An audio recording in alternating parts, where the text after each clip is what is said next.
This podcast is brought to you by Most Valuable Podcasts, leading the league in podcasting entertainment. What's up, real MVPs? Ricky Widmer here, along with the one, the only, Brandon Swanson. Hey. And we are back for another edition of the Primetime Podcast right here on Most Valuable Podcast, talking a little college football today, usually diving back and forth between football and basketball, but let's be honest, we are in football mode until we get to about a little bit into November is when the basketball and the football start overlapping. But today, Brandon, we are finishing our college previews. And after today, we're going to go back to only 3 segments a week. It's usually been 7 or 6. That 1 week 5, you weren't there for the Big 12, so it was me and Sean for the 5 and 5 for those weeks. But it's usually been 7 or 6. We'll go back to 3 topics next week after this one, and we're finishing things off with the rest of the Pac-12 North. Before we get into everything, though, a little bit of housekeeping for you guys. First off, make sure to check out patreon.com/Most-Valuable-Podcast. That link is down below in the description, $10 tier. You can join the podcast like Pat has, like Matt has, for the Primetime Podcast, and we get to talk about what you would like to talk about every month. You are at that tier. Also, you can check out our store. That is also down below in the description. You can go ahead and get yourself an MVP t-shirt. You can also find that at mostvaluablepodcasts.com, where you can also catch MVP each and every day. And then last but not least, Brandon, I checked before we recorded. Apparently, this is an all SEC podcast. People who don't like the SEC shouldn't bother because we're just a couple of good old boys. That is still the only review on the Primetime Podcast. This is where I say, please go over to iTunes and Apple Podcasts. Give us a 5-star rating. Let us know what you like about the podcast, why you like listening to it, and please tell the world that we're not just a couple of good old boys talking about SEC, because obviously we're talking about the West Coast today, so obviously that is not right. So if you can go to iTunes and Apple Podcasts and do that, even if you're on YouTube, that would be appreciated. But Brandon, let's dive into everything. How we do these previews is we start with the bottom. So we're going to start with the last place team from last year. We're going to work our way up the ladder, up to the tippy top, to the team that finished first in the Pac-12 North last year. And the bottom brings us the first team we'll talk about, the Oregon State Beavers. And I feel like every single time we do the Pac-12 North, the Beavers are usually the team that we start out with. They have not been a very good team for as long as I can remember in my college football watching career, but Oregon State fans might have a little bit of hope to cling on to, not necessarily for this season, but maybe the future, as they're going to bring in, the first thing they bring in is a new head coach, Jonathan Smith, who is going to be the head coach of the Oregon Beavers for this year after working at Washington last year as their OC and quarterback coach. He was the quarterback of the Beavers from 1998 to 2001. Brandon, I want to just ask you to start. What should Beaver fans be thinking about Jonathan Smith becoming the head coach of the Beavers for 2018? Well, they've got to be thinking that he's going to bring a bit of a different style. They know they're moving from the spread offense to more of a pro style up-tempo offense there with the Beavers, and I think they'd like to believe that they're going to move in the right direction, start to move in the right direction. The longest tenured coach that I can remember in recent memory is Mike Riley, and under him, in the mid to late 2000s, they had a 10-4 season, couple of 9-4 seasons. Their last winning season hasn't been since 2013 when they went 7-6 and went to the Hawaii Bowl, actually. He's also back as a coordinator under Jonathan Smith, too, so he's going to be one of the coordinators for this Beaver team. I think that for this team, there's clearly nowhere to go but up. Defensively, they have got to get better defensively. Ricky, this team last year, they gave up 43 points a game on average. 43 points a game. They found a way to win one game last season, but I don't know how. And they have got to get an overhaul there defensively. they only forced 14 turnovers last season. This team really struggled defensively, and the numbers show it clearly. That's where it needs to start. It needs to start on the defensive side of the football, and that, I think, number one is where Jonathan Smith needs to look. Well, and for me, I'm glad you brought up defense first, because that's the exact reason why I think this Beaver team is not going to be good this year, and why I said when mentioning Coach Smith was, hey, that Beaver fans can be excited for the future, but necessarily don't be excited for this year, because like some of the teams that they're going to play against is, like you said last year, they gave up a ton of points. The only team that scored the least amount of points against them was when Stanford only beat them 15-14, which for an Oregon State game, that's phenomenal. But also, guess who didn't play in that game? Bryce Love. If he played, I'm assuming that the Cardinal would have scored a little bit more than just 15 points in that game. But I mean, I look at their schedule and teams that they're going to play. They're going to the Horseshoe to start the year against Ohio State. Holy crap, I don't want that game if I'm Oregon State. Ballsy. I don't want that game if I'm Oregon State to start the year first week of the season. Then it's like you play teams like the ones that you're going to get from the South. USC's offense is really good. Arizona State, I don't know. Like, they're a question mark to me only because I think they're going to be good, but how are they going to be under Herm Edwards? That's the only question that I have. Arizona should be good as well because they have Khalil Tate. We talked about him last week. Could be a sneaky Heisman candidate this year. And plus Kevin Sumlin, he knows how to coach boys, and he's going to have that team ready to play September 22nd. Then you have the rest of the North where Washington's offense is going to be good. You've got Oregon's offense should be good. Stanford brings back Bryce Love, who is a Heisman candidate in his own right. I just look at the offenses that this defense is going to play, and I sit there at this schedule and I say, what's to say they don't do the same year? They beat Utah State. Last year it was Portland State. They beat Southern Utah. I said Utah State. I meant Southern Utah. They beat that team September 8th, and then they lose everything else. If they want to win a game, they have to have this defense actually have them in games, because if it's going to be a shootout with the offense, bye-bye. You're not going to win many games this year. So this is actually, when you look at it, a team where they lose their team captain and top tackler defensively, but they still have a lot of depth available on the defensive side. That's going to be, I think, the one thing that could be the saving grace defensively for Oregon State is the fact that they have depth on the defensive side of the football.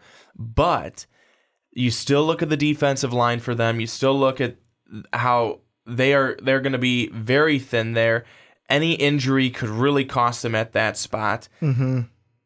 I mean, it's one of those things where you're really trying to look for small bright spots in a really, really dark corridor, and that's what you're getting with Oregon State, where yes, depth's going to be is probably one of the stronger things for them defensively, but there's still positions where there could be struggles, there could be growing pains, and there will be. But this is a team I don't see leaving last place this season. No. But this is a team that you'd like to believe is on the rise. Well, and I was just going to mention that if the defense can at least see improvements this year, so they clearly went backwards from 2016 last year and in 2017.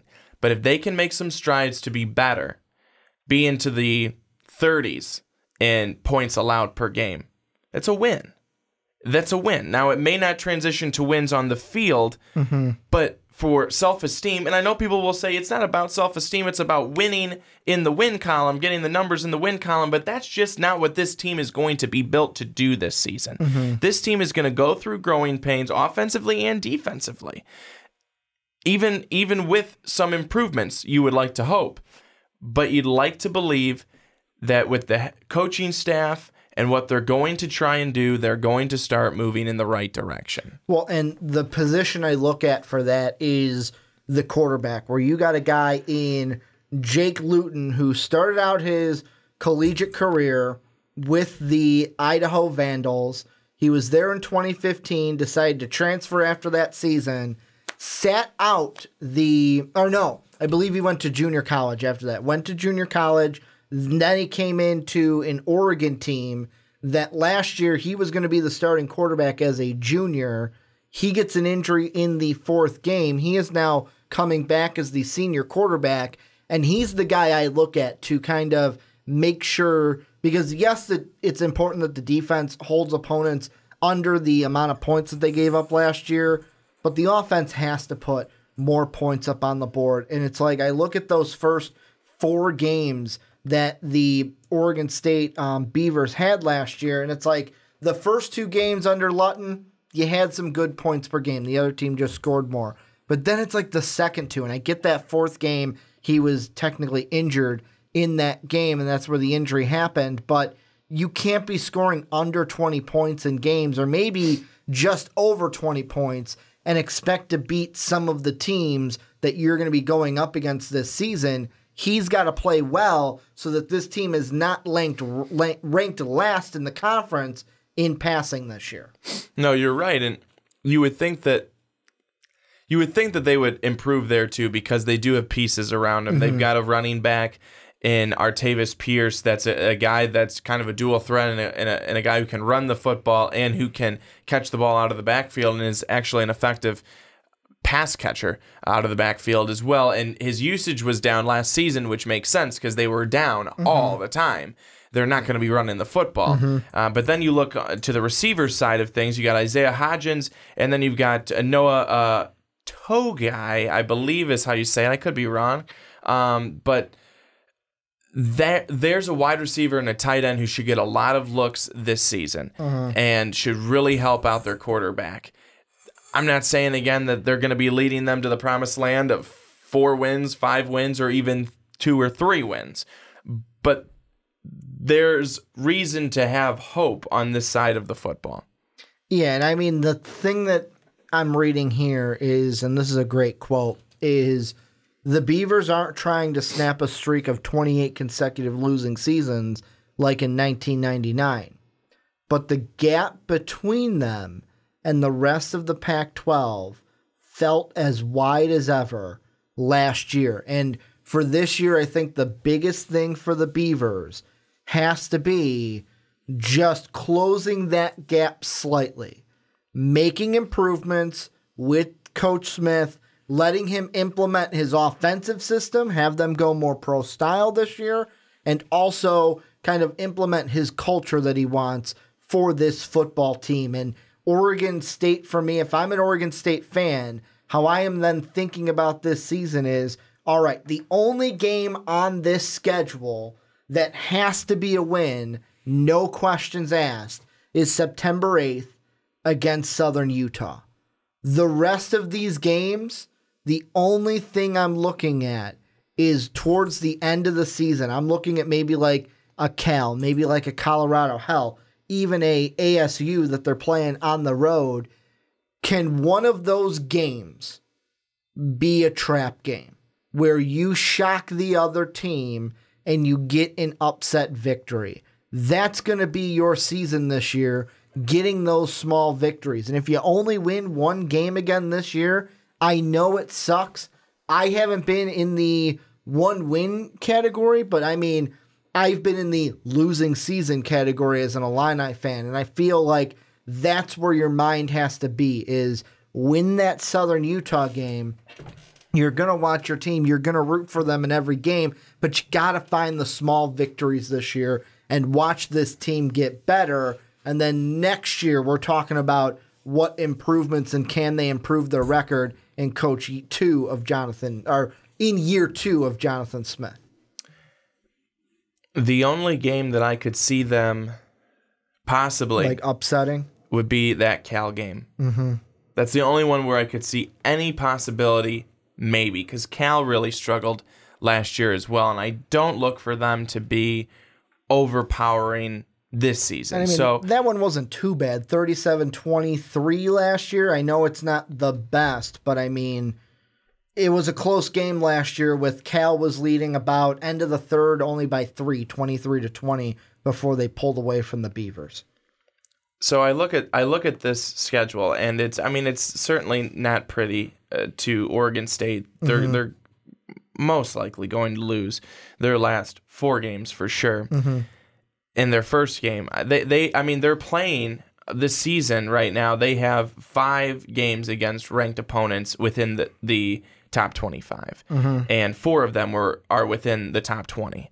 So I think that they've got a very, very difficult schedule outside of anything else. They're playing good teams, and it's not going to be easy, but it's going to show them where they need the most help. It's going to show them what they truly need to work on, where they need the most focus when they go into the next, when they go into the off season and then into the spring, what they really need to be looking at. And it's going to help the coaching staff know where do they really need to be recruiting. You know, what are the big needs? And right now, most people would probably say, well, they're going to need people in many areas, but what are the number one spots that you're going to need people? And that's what's going to help. That's what's going to show what spots are okay, what are good, what are bad, what are really bad, what really need help. And that's how you have to look at a season like this, especially after a 1-11.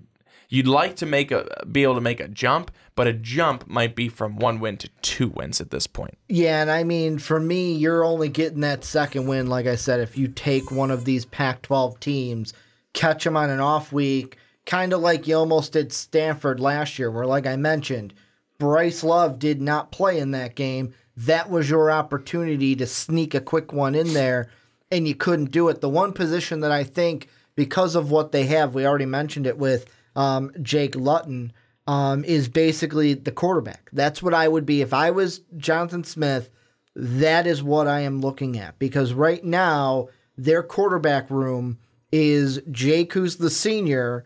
Then they have Aiden Willard, who's a redshirt freshman. They've got Jake Ducart, who is a freshman. And then they have Connor Blount, or Blunt, however you say it. It's spelled the same way as LeGarrette Blount, so I kind of want to say Connor Blunt. He's a redshirt sophomore. So it's like, are one of those guys going to become Jonathan Smith guys? Or in the recruiting trail, is he going to be able or have to find his guy who then maybe he can redshirt for a year or have on the bench next year as like a guy like maybe Blunt or Ducart or Willard takes the job next year and then he starts. I'm thinking maybe like a Sam Darnold situation of find my guy, redshirt him, then have him start as a redshirt freshman. That might be too long of time because of where the Beavers are. I wouldn't assume that, hey, I'm going to be here 3 years down the line if you're only winning 1 game per season. But, I mean, this year it's going to be a rough one for the Beavers. And, like, one of the things I was going to add, and this is the last thing I'll leave it with, is you mentioned the ranked teams. Let's be completely honest. We know one of them ain't changing because there's no way Ohio State is going to move from 5 to anywhere before that first game. So we know one is locked in. And I'll be honest, USC ain't falling out of the top 25 this year. Stanford ain't falling out of the top 25 this year. Washington ain't falling out of the top 25. If there's a team that's going to fall out of the top 25 by the time you play them, my money would be on Oregon. But there's a chance that they may even be able to stay in the top 25 by the time you play them Thanksgiving weekend. And then the final thing that I'll mention is that, again, there's plenty of things that we can harp on and say were not good last season. But another thing that you can say was good last season was that the Beavers had a really good pass protection. They only allowed 18 sacks on the year. And that's pretty good. And that's going to hopefully spell good things for Luton at quarterback and for what he's able to do this season. They have a combined 70 starts amongst the guys who are starting on the offensive line.